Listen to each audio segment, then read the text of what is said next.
Before I start, let me once again thank Claude-France Arnoux and Patrick de Rousier, first of all, for taking the time out of their busy schedules to be with us, because we as the organizers think that one of the key benefits of having this biennial conference in Brussels is exactly that we can bring the most senior officials and have them exchange with our academic colleagues from across Europe. And I want to particularly thank Jolyon for making it, because he was supposed to fly in yesterday evening from Rome, but so sick that he had to miss his flight, and he wrote us an email angry at himself saying, "I'm never sick." But he was.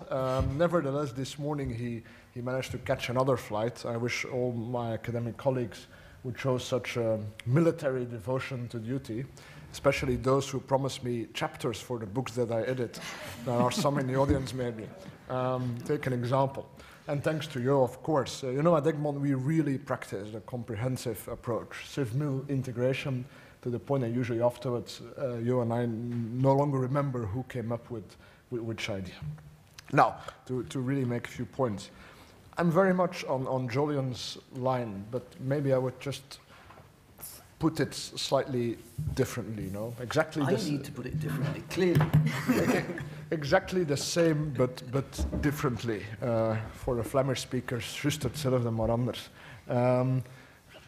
I think, you know, we have a very complex security architecture. We have NATO, we have the CSDP and other bits of the EU, and we have the member states. And I think everybody agrees none of these three alone can create European security. You need a combination of the three. And what I think is happening that the three are, one, growing more closely together, but also that some of the functions are shifting from one of the three to another of the three. Because we noticed that in today's circumstances, many of the functions that we used to think of as NATO functions are now actually more easily done through the EU. And I think what the current circumstances force us to be is just to be pragmatic about it. You know, these led to enormous theological debates with those who did not accept that their organization was no longer the most central one. But today we don't have money enough to permit us this luxury, and the crisis in Ukraine, but also in our southern neighborhood, creates a bit of a sense of urgency. I had a chance recently to go to a NATO seminar, and at Command Transformation had a big show in Paris to prepare the NATO summit. And you know, these NATO meetings tend to be slightly religious. You know, they congregate to profess their continued belief in the Holy Alliance, and because it is holy, you know, heretics are not really tolerated. So I went there with slight trepidation, also because I had just written a paper in which I'd actually said, almost as a parenthesis, should we not just close down ACT? And then I went to their seminar where the Supreme Allied Commander Transformation, General Palomero, said, Sven, I just read your paper. Interesting.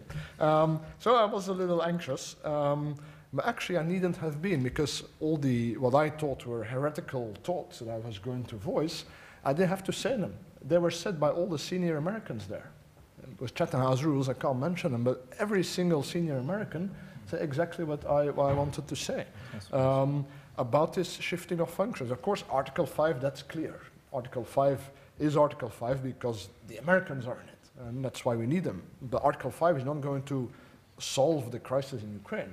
Article 5, the role is just to give us Europeans the self-confidence that we need to then use the other means, diplomatic, sanctions, through the EU to solve the crisis in Ukraine.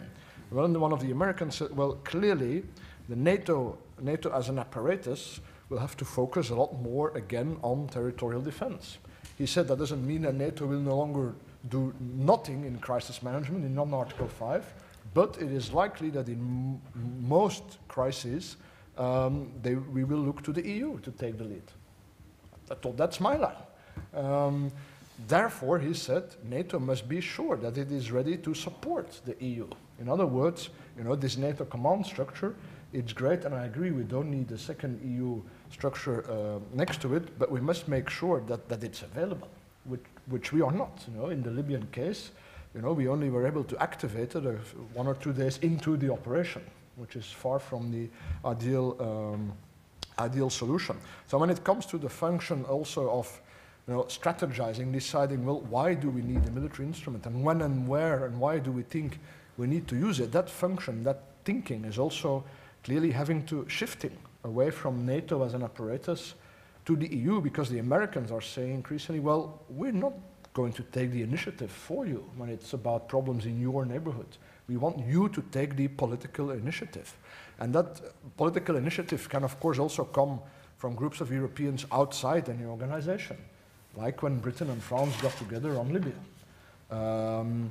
But I think ideally it would come from within, well, from groups of member states through the European Union, because then we can link it up with all of the tools and instruments that the EU has. And then we can make these decisions on security and defense in function of the broader European foreign policy. You know, how are you going to decide anything on how to deal with Ukraine if you don't have a view on the long-term relationship of Ukraine to the European Union? And that's a foreign policy issue. So that's one function that is shifting. And if then in a specific case Europeans want to initiate a military operation of some size and intensity, they will probably use the NATO command structure. And, you know, but NATO is then more a tool, you know. And who needs the tool? Well, we Europeans. The Americans don't need the tool. It's up to us to use it.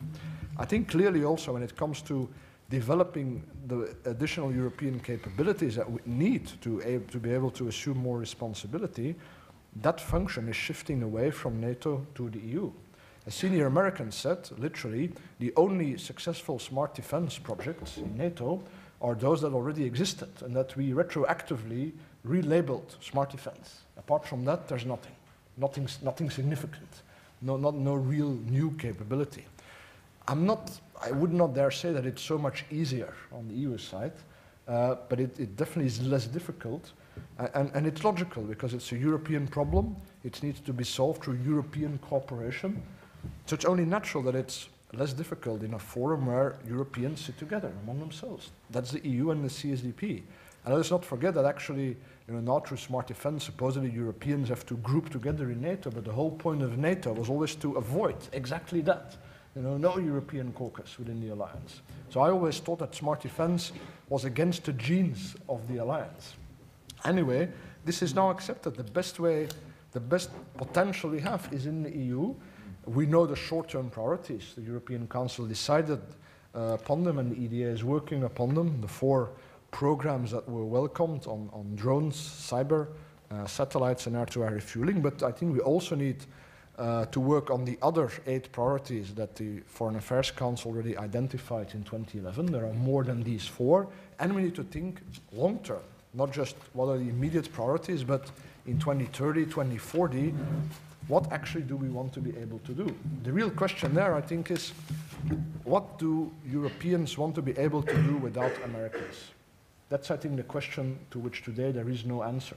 And that is not covered through NATO and, of course, not covered at the national level. That, for me, is the ultimate question behind the policy framework.